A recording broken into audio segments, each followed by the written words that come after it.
के बावजूद आज बसंतर की बात करूंगी तो बसंतर में इलीगल तरीके से ओपनली माइनिंग की जा रही है। बहुत से जो अनऑथराइज्ड व्हीकल, जैसा कि कोर्ट की गाइडलाइन के बावजूद आज ट्रैक्टर ट्रॉलियां टोटली बैन है कि जो कि माइनिंग नहीं कर सकते, लेकिन धड़ल्ले से माइनिंग की जा रही है। और ये भी सुनने में आ रहा है कि उनको रॉयल्टी की पर्ची भी दी जा रही है।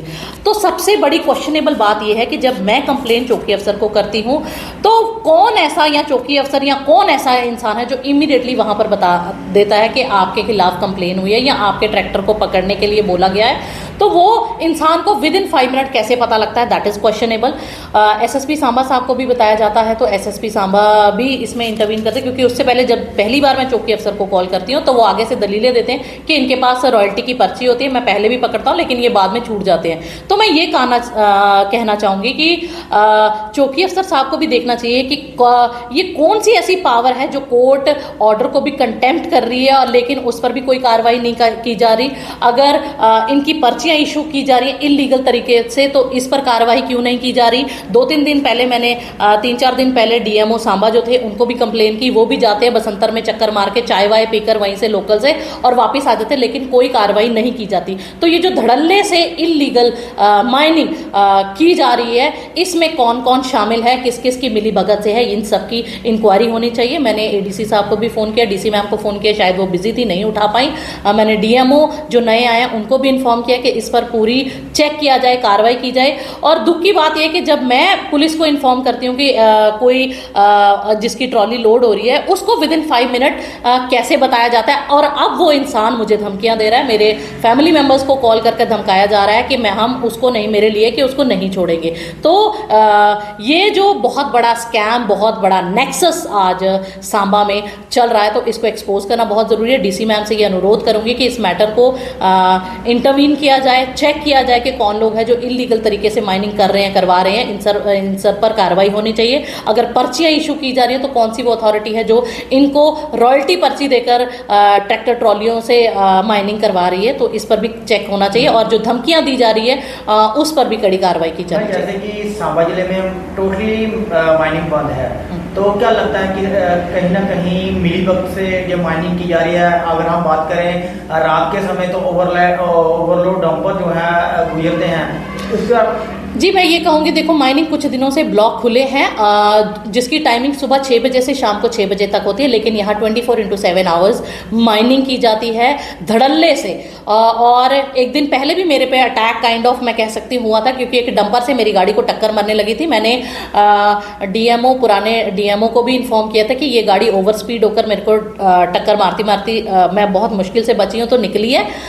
तब भी उस पर कोई कार्रवाई नहीं, क्योंकि वो शायद अलग अलग पुलिस अधिकारियों से सेटिंग कर ली जाती है वहां पर, और कोई कार्रवाई नहीं होती। फिर भी मैं इस चीज को इग्नोर करती हूँ। आज दोबारा जो एक नया हादसा, जो कि मैंने being a citizen of this area, being a responsible PRI of this area, अगर मैं किसी गलत बात को उजागर करती हूँ तो उस पर जो धमकियां दी जा रही है इस पर कड़ी कार्रवाई होनी चाहिए। एसएसपी सांबा को भी मैंने इन्फॉर्म किया और उनसे भी यही कहा है कि इस मैटर को इंटरवीन करें। अगर मैं पुलिस को कोई इनपुट देती हूँ तो मुझे उस बात की सजा ये मिलती है कि मुझे ही धमकियां मिल रही हैं, तो इस पर कड़ी कार्रवाई होनी चाहिए।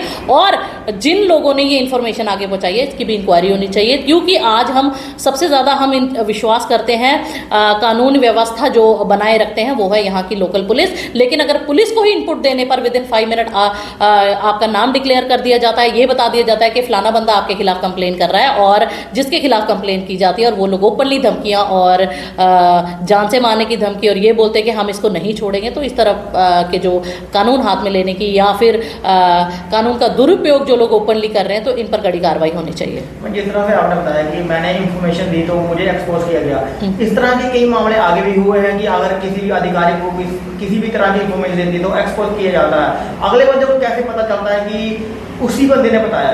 तो यही दुख की बात है कि वो पर्टिकुलरली मेरा नाम लेकर बोल रहे हैं कि मैडम ने कंप्लेन करी थी हमारी गाड़ी के खिलाफ। तो ये बात है, जब मेरी बात 2 बंदों में हो रही है, मेरी बात चौकी अफसर साहब से हुई, एसएसपी साहब से हुई और तीसरी मैं थी।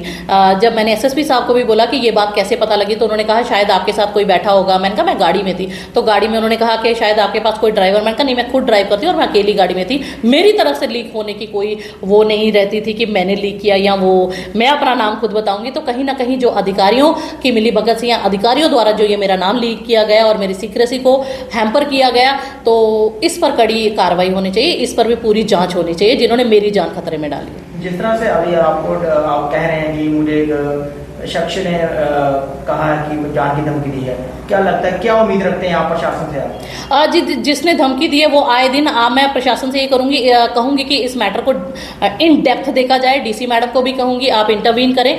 ये लोग जो है एक नेक्सस चला रहे हैं, जो आए दिन पुलिस अधिकारियों के दफ्तरों में बैठे रहते हैं, पूरा पूरा दिन थाने चौकियों में इनका, जो लोग इलीगल माइनिंग करते हैं आप खुद देखेंगे आज तो थाने चौकियों में सीसीटीवी कैमराज लगे हुए हैं, जगह जगह नाकों पे सीसीटीवी कैमराज, तो उसमें भी आप देख सकते हैं कि कौन सी गाड़ियां कितने बजे और क्या क्या करती हैं। उसके अलावा ये लोग आम तौर पर थाने चौकियों में रोज दिन के 10-10 चक्कर क्यों लगाते हैं? मैं हायर अथॉरिटी डीआईजी साहब, एडीजी साहब से भी कहूंगी कि आप चेक करें यहाँ के सीसीटीवी कैमरास कि ये लोग थाने चौकियों में कितने चक्कर काटते हैं। तो इनका थाने चौकियों में ऐसा क्या काम जो पूरा पूरा दिन थाने चौकियों में पड़े रहते हैं, सिर्फ अपना रसूख बनाने के लिए, सिर्फ अपनी पहचान बनाने के लिए, सिर्फ अपने लिंक्स बनाने के लिए, एक छोटे लालच को देकर ये लोग अपने बड़े बड़े मंसूबों को पूरा करते हैं।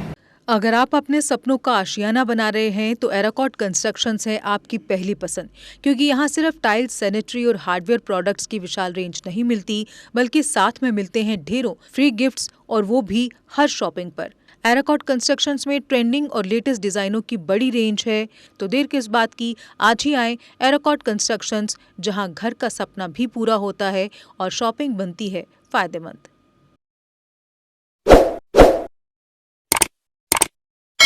जम्मू कश्मीर की खबरों के लिए जुड़े रहिए JK अपडेट के साथ।